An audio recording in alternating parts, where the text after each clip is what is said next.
테이크 1, 테이크 2.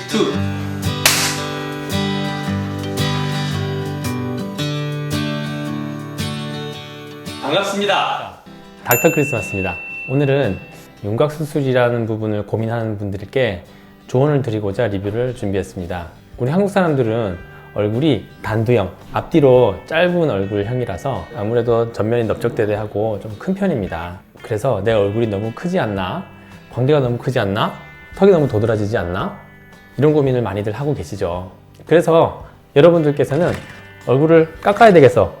광대도 줄이고 턱도 좀 깎고 돌려깎기를 해서 얼굴이 더 작아졌으면 하는 마음으로 수술을 고민을 하곤 하죠. 그런데 저는 처음부터 이렇게 뼈를 깎는 고통을 겪지 마시라고 조언을 드리고 싶었어요. 처음부터 윤곽 수술을 하는 거는 여러 가지 합병증과 부작용이 많기 때문에 말리고 싶어요. 그리고 뼈 수술 말고도 다른 방법으로 얼굴을 더 갸름하고 예뻐 보이게 할 수 있는 방법이 있다는 것을 말씀드리고 싶습니다. 자, 그러면 제가 뼈 수술을 하지 않고도 얼굴이 조금 더 작아 보일 수 있는 방법을 말씀드려 볼까요?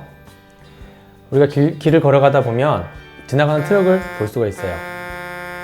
트럭을 보면 얼굴이 앞이 넓적대대하고 사각형으로 평평하게 생겼어요. 그래서 그런지 모르겠는데 트럭은 얼굴이 유난히 커 보이죠. 얼큰이 트럭. 얼굴이 커 보이는 트럭을 자세히 관찰해 보면 얼굴이 평면적으로 생겼다는 걸 알 수 있어요. 그런데 가끔 유선형으로 생긴 트럭을 한 번씩 보곤 해요. 유선형이라는 것은 얼굴이 조금 더 도드라지게 입체감 있게 생긴 얼굴을 얘기하는데 그런 트럭의 얼굴을 보면 뭔가 모르게 아까 얘기했던 그 평면적인 얼굴보다는 좀 더 갸름하고 얼굴이 좀 더 작다, 입체감 있다는 느낌을 보게 됩니다. 얼굴이 평면적인 트럭, 얼굴이 입체감 있게 생긴 트럭, 어느 게 더 얼굴이 작아 보이죠? 저는 얼굴이 입체감 있어 보이는 이 트럭이 얼굴이 더 작아 보인다고 느껴요. 얼굴의 입체감, 바로 얼굴이 작아 보일 수 있는 방법 중에 한 가지죠. 그래서 우리는 처음부터 이 트럭처럼 크고 넓은 트럭의 옆모습을 깎아가지고 이렇게 작은 얼굴로 만든다는 느낌으로 수술을 결정하지 말고 굳이 얼굴을 뼈를 깎는 고통을 겪어가면서 작게 만들 필요는 없다고 생각해요. 굳이 얼굴 뼈를 깎지 않아도요, 이렇게 입체감 있는 트럭처럼 얼굴이 이렇게 입체감 있게 도드라지게 만들어주면 단면적은 같은 절대값이지만 이 얼굴이 조금 더 작아 보인다는 인상을 받으실 수가 있을 거예요. 그래서 저는 처음부터 뼈를 깎는 고통을 겪지 말라고 조언을 드리고 싶습니다. 자, 그러면 우리 얼굴이 좀 더 입체감 있게 변하려면 어떻게 해야 되죠? 그렇습니다. 첫 번째, 메이크업이라는 방법이 있죠. 여자분들에게는 아주 훌륭한 무기죠. 그래서 얼굴을 수직으로 세 부분을 나눠서 바깥쪽 두 부분과 가운데 한 부분을 다르게 표현을 하는 거예요. 가운데 한 부분은 입체감 있게 도드라지게 표현을 하고요. 바깥쪽 두 부분은 좀 죽어 보이게 표현을 하는 거예요. 하이라이트를 주고 섀도우를 주면 이 방법을 활용할 수 있죠. 많은 메이크업 아티스트들이 이 방법에 대해서 조언을 줬어요. 그러니까 이마, 콧대, 콧등, 코끝, 그리고 코 주변 부들 또는 앞광대, 그리고 턱끝, 이런 부분들은 하이라이트를 주고요. 이 바깥쪽 부분들은 섀도우를 줘서 죽이는 거예요. 그러면 아까 말씀드렸던 입체감 있는 얼굴이 어느 정도는 완성이 되죠. 굳이 이곳을 깎지 않아도 얼굴이 도드라지는 모습 관찰할 수 있습니다. 네? 조금 더 이뻐지고 싶다고요? 그러면 두 번째 방법, 메이크업으로 해결이 안 된다면 수술이 아닌 시술 방법을 선택을 한번 해보십시오. 시술로 이마를 돋우고요, 콧대와 코끝 돋우고 코 주변부도 돋워주고, 그리고 앞광대도 좀 돋워주고 턱끝도 좀 돋워주십시오. 그러면 얼굴이 조금 더 입체감 있고 입체감이 있어서 더 도드라져 보이고 윤곽이 좀 더 또렷해 보이는 효과를 얻을 수가 있고, 이쪽도 얼굴도 좀 더 죽어 보이는 효과도 얻을 수가 있어요. 그렇게 거기에다가 메이크업까지 하면 이보다 금상첨화할 수가 없죠. 더 예뻐집니다. 그래서 저는 당장 수술보다는 시술을 통해서 얼굴이 조금 더 도드라질 수 있게끔 만들어주는 게 더 좋다고 생각을 하고요. 얼굴을 돋울 수 있는 방법으로는 이마에 지방 이식을 한다든지 얼굴에 지방 이식을 한다든지, 또는 지방 이식이 어려운 경우라면 필러 시술을 통해서 이마와 코, 그리고 코 주변부, 앞광대, 턱끝 이런 데를 한번 돋워볼 것을 추천을 드려요. 실제로 이마와 앞광대, 턱끝 이런 곳을 돋워보면 얼굴이 조금 더 갸름해지고 귀여워지고 어려 보이고 입체감 있어 보이는 얼굴로 변한다는 것을 관찰하실 수가 있어요. 그리고 코 성형술, 턱끝 성형술, 이마 성형술 등을 통해서 좀 더 돋워주면 굳이 깎지 않아도 더 입체감 있는 얼굴을 만들어낼 수 있다는 걸 알 수가 있죠.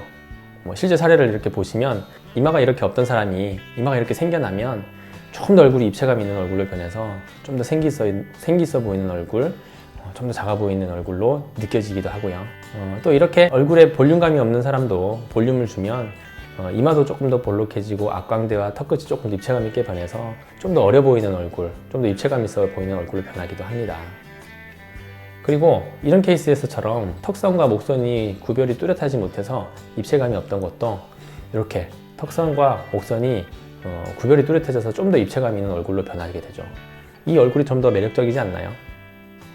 네, 이런 사례들을 통해서 굳이 뼈 수술을 하지 않아도 좀 더 예뻐질 수 있다는 것 관찰할 수 있겠죠. 뼈 수술을 하면 아무래도 얼굴 가죽을 뼈에서 한번 분리를 해야 돼요. 한번 분리를 했다가 뼈를 줄이고 난 다음에 그 위에다가 얼굴 가죽을 이렇게 다시 올려놓는 작업을 하기 때문에 아무래도 얼굴 가죽이 뼈보다는 조금 더 큰 상태로 올려지게 되죠.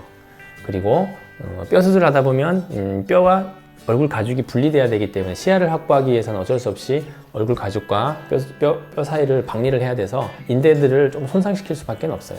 이런 인대들은 고정 인대라서 뼈에 얼굴 가죽이 딱 이렇게 걸려 있을 수 있도록 도움을 주는데 이걸 손상시키고 나면 이 연결성이 좀 떨어져서 결국은 볼처짐증이 좀 따라오게 됩니다. 이런 케이스처럼 수술하기 전에는 볼처짐증이 없었지만 수술하고 나서 이렇게 팔자주름이 조금 깊어지는 볼처짐증이 오는 그런 경우도 많습니다. 그래서 처음부터 뼈 수술을 결정하지 마시고 연부 조직이 늘어날 수 있다는 사실에 대해서 인지하고 뼈 수술을 신중하게 고민해서 결정하시길 바래요. 예를 하나 더 들어볼게요. 우리가 아침에 외출하기 전에 신는 양말은 탄력이 좋아서 수축이 잘 돼 있어요. 빳빳하죠. 근데 양말을 신고 하루 정도 외출을 하고 집에 돌아오고 난 다음에 양말을 벗을 때 어떻습니까? 양말을 벗고 보면 양말이 그 발 모양만큼 늘어나서 아침에 처음 봤을 때 그 양말의 느낌이 아니고 늘어져 있는 양말의 느낌을 볼 수가 있어요. 그렇듯이 우리 얼굴 가죽도 골격 성장에 맞춰서 이미 늘어나 있는 상태라면 골격 성장이 끝나고 난 다음에 더 이상 줄어들 수가 없어서 뼈 수술을 해서 뼈를 줄이면 뼈 크기에 맞춰서 연조직이 더 작아지지는 않는다고요. 그래서 뼈가 작아지는 만큼 연조직이 수축하는 게 아니라서 처짐증, 늘어짐증이 있을 수 있다는 사실입니다. 그래서 결론, 굳이 처음부터 뼈 수술, 뼈를 깎는 고통을 감내가면서 뼈 수술 하지 말고요. 이마나 코, 코끝, 비순각, 코 주변부, 그리고 턱끝, 앞광대 이런 쪽을 잘 돋워서 옆에서 봤을 때 좀 더 입체감 있는 얼굴을 만들고 좀 더 도드라지는 얼굴을 만들면 얼굴이 더 작아 보일 수 있다는 것을 우리가 기억하고 있자고요. 네, 오늘 제 리뷰가 유익하셨나요? 유익하셨다면 지금 좋아요와 구독 꼭 눌러주세요. 좋아요와 구독은 더 좋은 리뷰를 만드는 힘입니다. 그럼 다음 시간에 다시 만나도록 하고 내일도 행복하시라고 메리 크리스마스!